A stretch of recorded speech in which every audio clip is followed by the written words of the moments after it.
Jim in Jupiter, Florida. Hey, Jim, what's up? Nothing much. I just wanted to bring your attention again a couple of weeks ago. I think somebody else called in about it. The movie All the Way about Lyndon Johnson that's been on HBO. Louise and I watched it, and it's brilliant. You did watch it? Yeah, we did watch it. What did you think?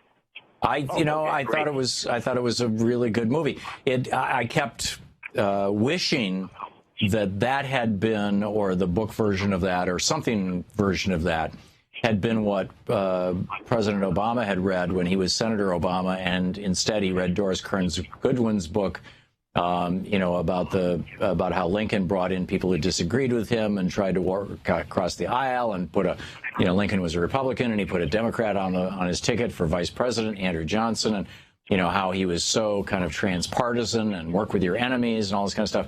And that became President Obama's model for governance. And the Republicans were just having none of it.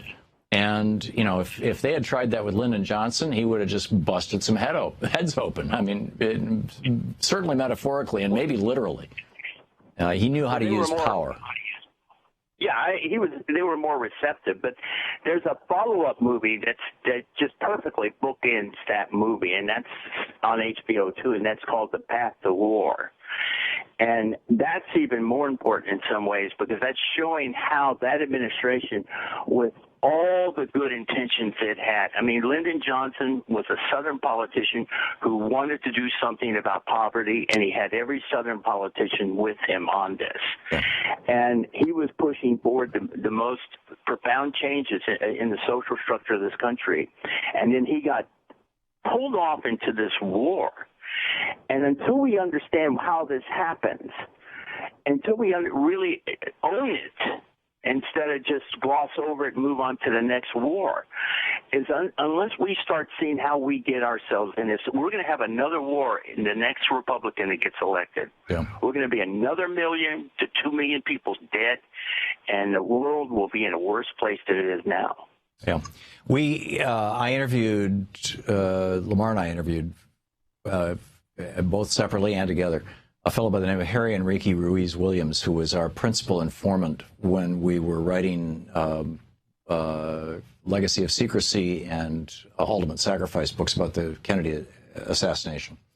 And Harry had been one of the two guys who led the Bay of Pigs invasion, and along with Ernesto Oliva, and came back and helped raise the money to bail out the guys that Castro had taken as prisoners and whatnot, and was down there at the stadium with Bobby Kennedy and Jack Kennedy when they got the prisoners back from Cuba after the whole Bay of Pigs thing, and he and Bobby were collaborating on a plan to kill Castro on December 5th, 1963, and which was just a week and a half, 2 weeks after Jack Kennedy was assassinated, or a couple of weeks after he was assassinated.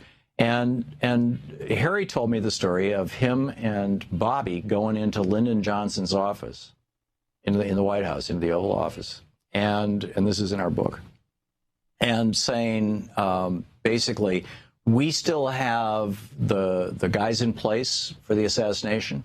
We still have the number 3 guy in the Cuban government who has said that he's going to take over and do a rapprochement with the United States, and he felt that Castro had betrayed the revolution, and they were like, Lyndon, let us, Mr. President, let us go ahead with this invasion and make this happen.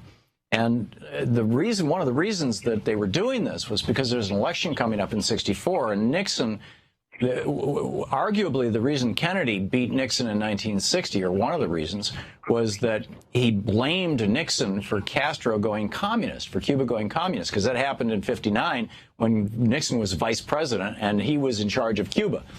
And so now Nixon in '63 is attacking the Kennedy administration and then the Johnson administration for being soft on communism. And so Lyndon Johnson, and at that point in time, by the way, LBJ was convinced that Castro, if not was behind it, at least had something to do with the assassination of John Kennedy. and which is what led to the whole Warren Commission fiasco. Try to cover this up, because if the American people get so, if they learn about it. So anyhow, what Harry told me that LBJ said to him and to Bobby was, I don't want to hear about any more GD, any more damn Cubans, because he was at this point, scared to death of Castro coming after him, or the American people learning that Castro had killed Jack Kennedy when in fact he hadn't, but still that's what Lyndon Johnson thought had happened. And he said, if I've got to make a stand against communism in order to beat these damn Republicans, I'm going to do it as far away from here as I can. I'm going to do it in Vietnam, on the other side of the damn planet. And words to that effect.